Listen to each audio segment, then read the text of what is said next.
بسم الله الرحمن الرحيم يا أيها الذين آمنوا لا تبطلوا صدقاتكم بالمن والأذى كالذي ينفق ماله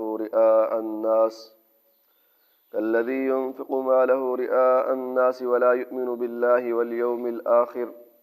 فمثله كمثل صفوان عليه تراب فأصابه وابل فتركه صلدا لا يقدرون على شيء ما كسبوا والله لا يهدي القوم الكافرين صدق اللہ العظیم۔ ترجمہ: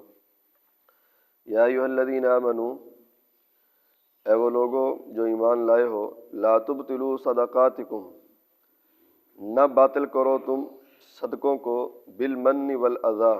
احسان جتلانے کے ساتھ اور تکلیف دینے کے ساتھ،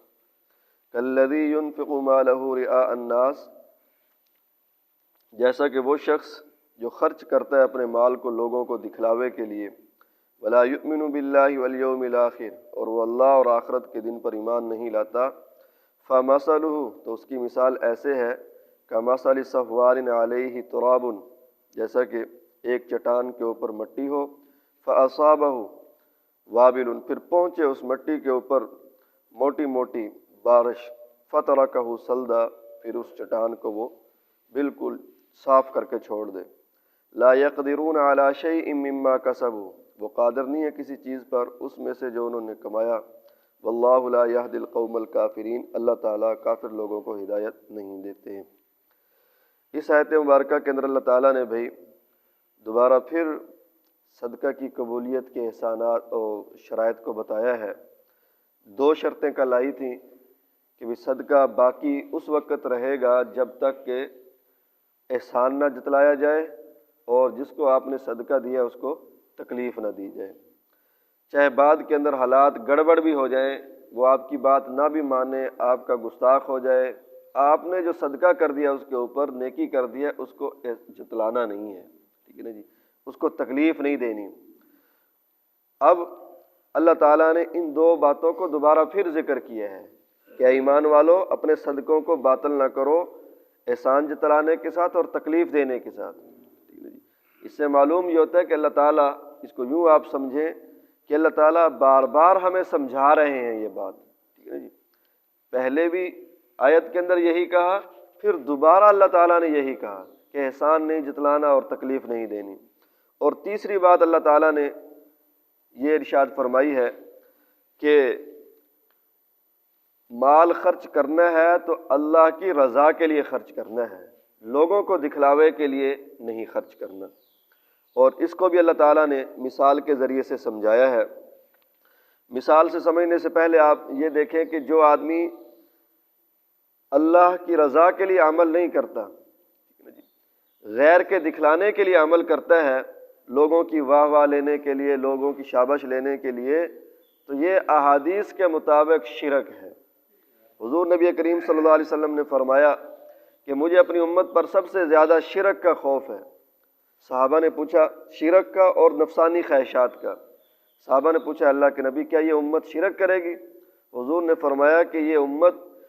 جو ہے وہ درختوں کو اور پتھروں کو اور بتوں کی پوجا نہیں کرے گی، سورج کی پوجا نہیں کرے گی، بلکہ یہ میری امت ریاکاری کرے گی، لوگوں کو دکھلائے گی، اور ریاکاری کرنا بھی کیا ہے؟ شرک ہے۔ اور قیامت والے دن جو ریاکاری کرنے والا ہوگا، ندا دی جائے گی کہ جس نے جو عمل جس کے لیے کیا ہے اسی سے جا کر اس کا بدلہ لے لے۔ تو اس لیے میرے بھائیوں، اعمال کرنا مشکل ہے اور پھر ان کو محفوظ رکھنا اس سے بھی زیادہ مشکل ہوتا ہے۔ کوئی بھی عمل کرنا ہے، کوئی چھوٹی سے چھوٹی نیکی بھی کرنی ہو، اس کے اندر ریاکاری سے بچنا ہے، ٹھیک ہے نا جی۔ ہمارے ہاں اس میں بہت زیادہ کوتاہی کی جاتی ہے، کوئی نیک عمل کر لیتے ہیں، ٹھیک ہے نا جی، تو پھر بتاتے پھرتے ہیں، لوگوں کو بتاتے ہیں، ٹھیک ہے نا جی، اور میں تو جی 4 بجے اٹھ جاتا ہوں، میں اتنے نفل پڑھتا ہوں، میں جو ہے اتنی تسبیحات کرتا ہوں،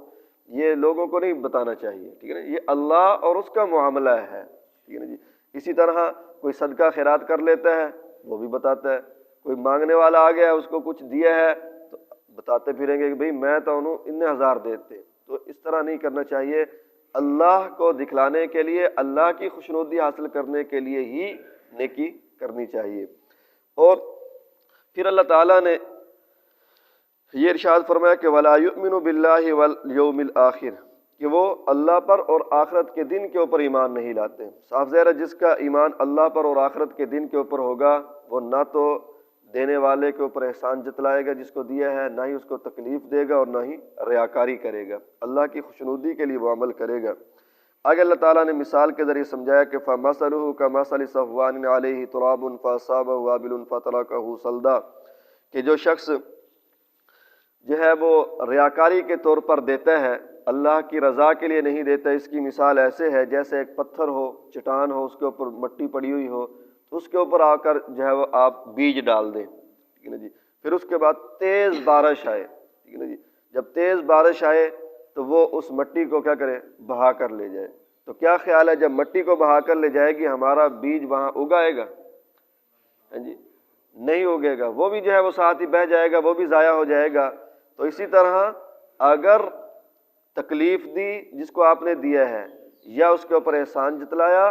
یا ریاکاری کے طور پر صدقہ دیا، تو جیسے وہ دانہ جو ہے وہ بہہ جائے گا، وہ اگے گا نہیں، اس کا کوئی فائدہ نہیں ہوگا، تو اسی طرح اس صدقہ دینے کا بھی کوئی فائدہ نہیں ہوگا۔ اور اللہ تعالیٰ نے آگے فرمایا ہے کہ لا يقدرون علی شیء مما کسبوا، جو انہوں نے کمایا ہے اس کے لینے پر یہ قادر نہیں ہوں گے، یعنی یہ نہیں ہوگا کہ بھی جو تم نے صدقہ کیا ہے ریاکاری کے طور پر پھر اس کا اجر اور ثواب بھی لیتے پھرو، یہ نہیں ملے گا۔ فرمایا واللہ لا یہدی القوم الکافرین، اللہ تعالیٰ کافر لوگوں کو ہدایت نہیں دیتے۔ اب یہاں پر بھی بات تو ہو رہی ہے صدقے کی، بات ہو رہی ہے، ٹھیک ہے نا جی، صدقے کو بھی اندر بھی ایمان والے سے خطاب ہے، اور آگے اللہ تعالیٰ نے آخر میں فرمایا کہ لا یہدی القوم الکافرین، کافر لوگوں کو ہدایت نہیں دیتا اللہ تعالیٰ۔ تو اس میں تفسیر مدری کے اندر لکھا ہوا تھا کہ یہ جو بری عادات ہیں کہ کسی کے اوپر نیکی کر کے احسان جتلانا، یا اگر کسی کے اوپر صدقہ کیا ہے اس کو تکلیف دینا، یا ریاکاری کرنا، یہ کسی مومن آدمی کا کام نہیں ہو سکتا، یہ کافر آدمی کا ہی کام ہے، یہ کافر کی خصلت ہے، کافر کی بری عادات ہیں یہ کہ بھی احسان جتلاتے پھریں اور جو ہے اس کو تکلیف دیتے پھریں۔ مومن تو بس جتنا اللہ کے لیے کرتا ہے وہ اس کو تھوڑا سمجھتا ہے، اور اپنے اوپر اللہ کا احسان سمجھتا ہے کہ اللہ تعالیٰ نے مہربانی کی ہے کہ اللہ تعالیٰ نے اس کام کرنے کی مجھے کیا کر دیا، توفیق دے دی ہے۔ اللہ تعالیٰ سے دعا ہے کہ اللہ تعالیٰ ہمیں صدقہ کرنے کی اور پھر اس کو شرائط کے مطابق باقی رکھنے کی توفیق عطا فرمائے، اور اللہ تعالیٰ ہمیں اس کا پورا پورا اجر اور ثواب عطا فرمائے۔